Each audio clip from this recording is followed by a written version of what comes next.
Good morning, everyone, and welcome to the Moose Minute Project on a very rainy and nasty Tuesday morning. Tuesday morning. Yeah, days go by, don't have a clue. If your knees hurt, your joints hurt, yeah, it's that time of year. So, the Moose Minute Project today, what do you have to offer? What are you offering? What are you offering the community around you? What are you offering the people in your circle? Are you offering words of hope and positivity, or are you there to bash everyone and to bring everybody down to make yourself feel better? What do you have to offer? What are you offering? If you are just offering to sit online and troll people and to do that, you're no different than all the spam calls I get every day or all of the trolling people on the internet trying to bring everyone down to their level. It is time to switch gears, especially now when everybody is we're heading into this time where it's dark now at 5:30. And the weather is going to get cold. It's going to get nasty. And people's attitudes are going to go that way as well. So how can we fix that? What can you offer?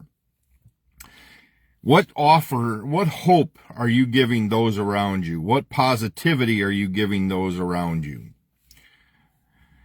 It's time to start working on yourself. Make yourself better, mentally especially,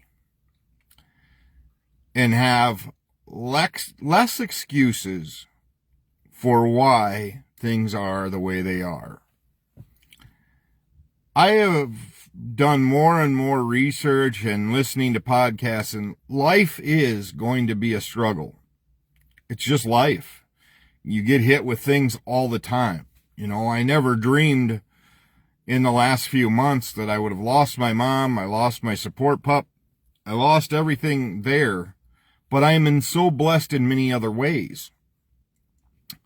And you have to look at those and be willing to move forward and build on the positives. We can all focus on negatives in our lives. Yes, the stroke set me back. Yep, Lyme's disease set me back. Yep, being blind in one eye set me back. But I keep moving forward, and you have to do the same thing. Yes, it takes a lot of energy. But it takes a lot of energy out of people that have it way worse. Those that get diagnosis of, you have this amount of time left. Or you have this. And your life is full of misery, of sickness and illness. And yet those people are the ones that push forward and inspire so many. So what can you do to make people's lives around you better? If you're a manager, if you're an owner, how can you make sure your employees know that they're on your list, that you care about them? It's not a given, and it shouldn't be taken as a given. They work for me, so they should just naturally be happy. They should just naturally be this. What things are you showing your employees, your teammates, that you're in it with them? That you're not just expecting them to propel you. How are you steering that ship? Are you just up front yelling at them to row?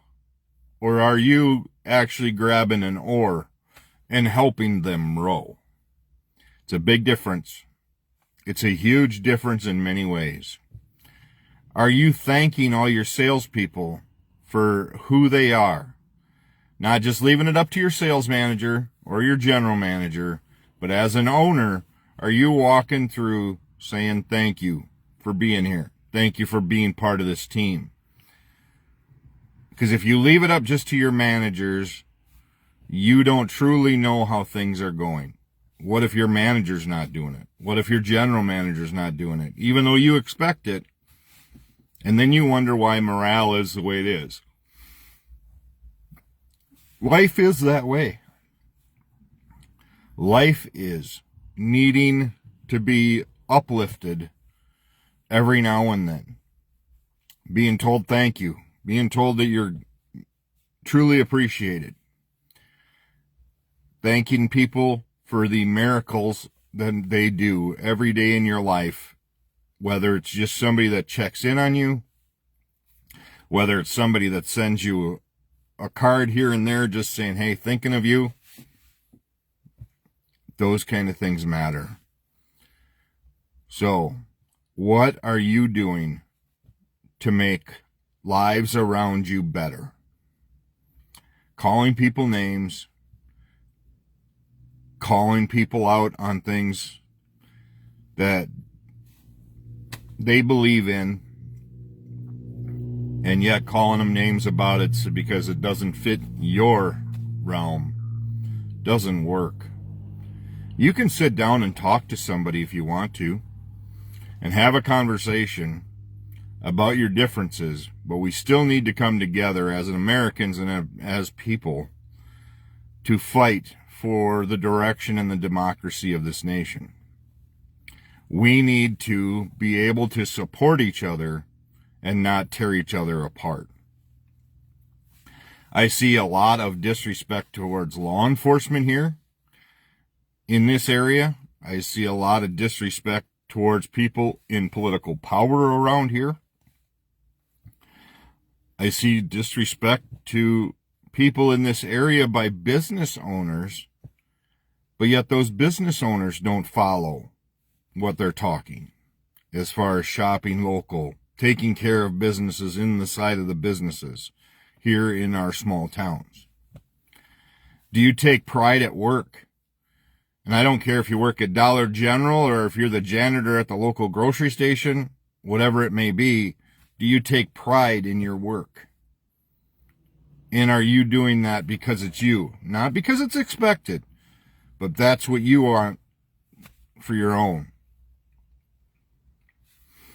Do you treat the place of business like you own it and that you're part of it?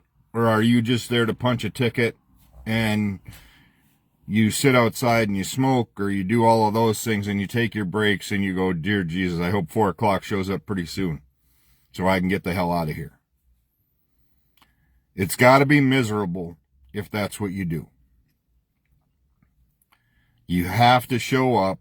You have to do what makes things go forward in a good direction, in a positive direction.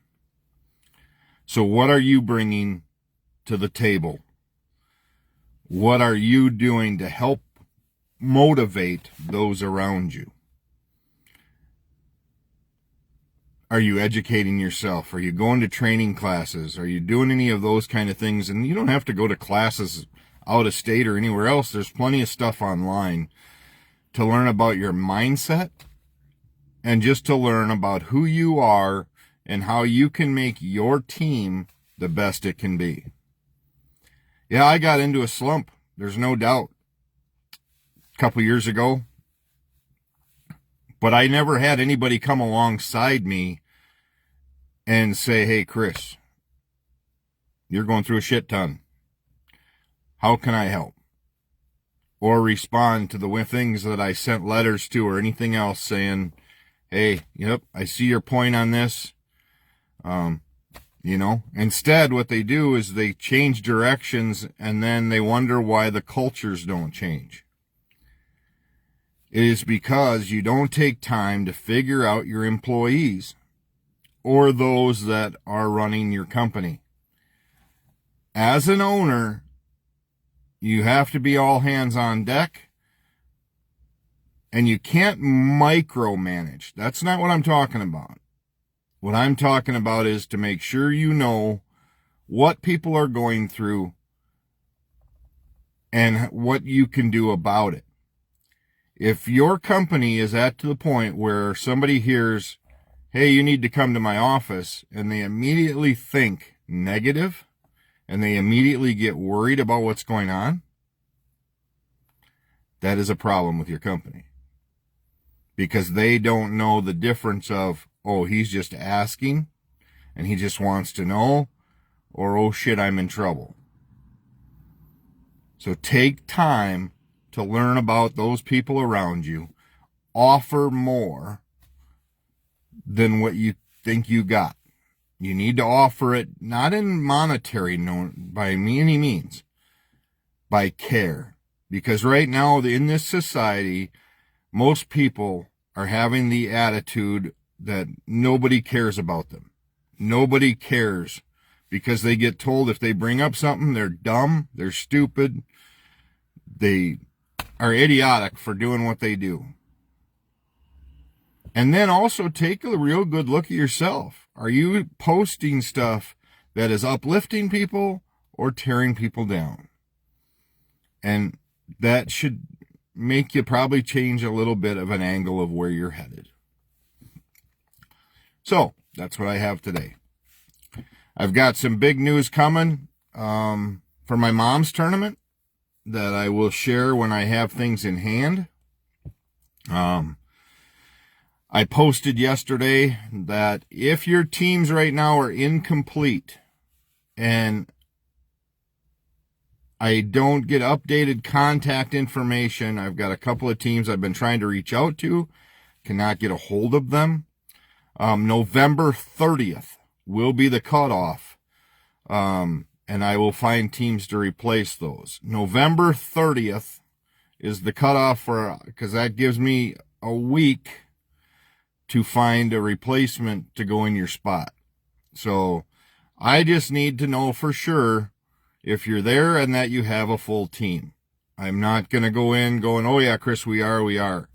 I've made a guarantee that the first place team is going to win $1,000. If I'm short a team, that guarantee I still have to come up with.